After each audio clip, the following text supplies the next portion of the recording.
नरेंद्र मोदी बड़े से बड़ा जोखिम मोल ले लेते थे। उनमें हुक्मरानों से टकराने का गजब का हौसला था। आपातकाल में नरेंद्र मोदी ने अपनी पहचान के साथ नाम भी बदल लिया था। उनका वो नाम कुछ दोस्तों को ही पता था। इमरजेंसी में नरेंद्र मोदी ने गुप्त बैठकों की ऐसी व्यवस्था बनाई जिसे कोई सोच भी नहीं सकता था। ये बात भी कम चौंकाने वाली नहीं कि एक बार नरेंद्र मोदी को शमशान घाट पर भाषण देना पड़ा था।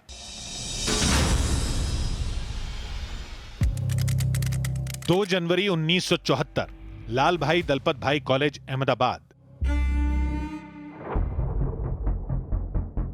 उस दिन कॉलेज कैंटीन में सभी छात्र गुस्से में थे। वजह थी अचानक खाने के बिल में 20% की हुई बढ़ोतरी। भड़के छात्रों ने पहले कॉलेज में विरोध किया, फिर सड़क पर निकल आए। उग्र आंदोलन शुरू हो गया। अहमदाबाद से शुरू हुआ छात्र आंदोलन कुछ ही दिन में पूरे गुजरात में फैल गया। छात्रों ने मुख्यमंत्री चिमन भाई पटेल को बर्खास्त करने की जिद ठान ली। सरकार ने आंदोलन को कुचलना शुरू कर दिया। छात्रों पर बल प्रयोग हुआ, जिसके बाद सभी छात्र संगठन एकजुट हो गए। नवनिर्माण समिति बनी। नवनिर्माण आंदोलन व्यापक हुआ तो सख्ती बढ़ने लगी। छात्रों पर लाठियां चलने लगी। सरकार ने आंदोलन रोकने के लिए सेना को उतार दिया। गोलियां तक चलवा दी, जिसमें 100 से ज्यादा छात्रों की मौत हो गई।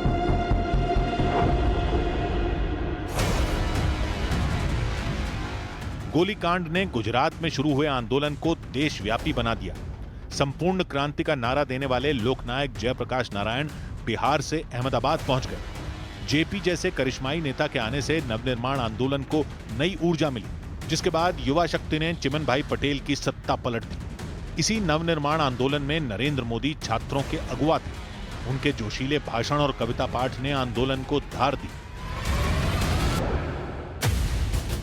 जब कर्तव्य ने पुकारा तो कदम कदम बढ़ गए। जब गूंज उठा नारा भारत मां की जय, तब जीवन का मोह छोड़ प्राण पुष्प चढ़ गए। कदम कदम बढ़ गए। टोलियों की टोलियां जब चल पड़ी यौवन की, तब चौखट चरमरा गए, सिंहासन हिल गए। प्रजातंत्र के पहरेदार सारे भेदभाव तोड़, सारे अभिनिवेश छोड़ मंजिलों पर मिल गए। चुनौती की हर पंक्ति को सब एक साथ पढ़ गए। कदम कदम बढ़ गए।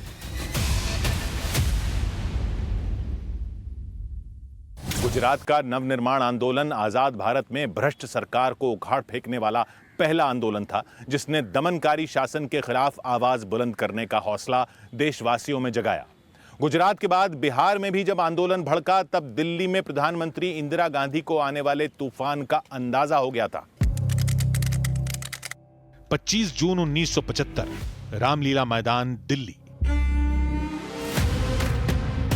नवनिर्माण आंदोलन की कामयाबी के बाद जयप्रकाश नारायण ने इंदिरा गांधी सरकार के खिलाफ संपूर्ण क्रांति का ऐलान कर दिया। दिल्ली के रामलीला मैदान में बुलाई गई ऐतिहासिक रैली में प्रधानमंत्री इंदिरा गांधी से सिंहासन खाली करने की मांग की गई। रामलीला मैदान की रैली में मोरारजी देसाई, अटल बिहारी वाजपेयी, चंद्रशेखर जैसे नेताओं ने भाषण दिए। 25 जून की रात ये रैली 9 बजे तक चली। उसी रात देश में आपातकाल लागू करने का फैसला किया गया। 26 जून की सुबह 8 बजे प्रधानमंत्री इंदिरा गांधी की आवाज आकाशवाणी पर गूंजी। भाइयों और बहनों, राष्ट्रपति जी ने आपातकाल की घोषणा की है।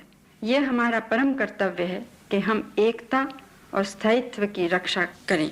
इमरजेंसी की घोषणा के फौरन बाद जयप्रकाश नारायण को गिरफ्तार कर लिया गया। अटल बिहारी वाजपेयी, लाल कृष्ण आडवाणी, विजय राजे सिंधिया, राज नारायण जैसे बड़े नेता सलाखों के पीछे धकेल दिए गए। देश भर में करीब 13,000 नेताओं की गिरफ्तारी हुई। जिस 25 साल के युवा ने उस वक्त कांग्रेस पार्टी की प्रधानमंत्री इंदिरा गांधी के तानाशाही विचारों का विरोध किया, घर घर जाकर, गांव गांव जाकर, शहर में घूमकर विरोध किया, आज वही व्यक्ति जिस काम के लिए इमरजेंसी डाली गई थी, परिवारवाद को प्रस्तापित करने के लिए, वो परिवारवाद को आज वही व्यक्ति ने 2014 में पूरे देश से उखाड़ कर फेंक दिया।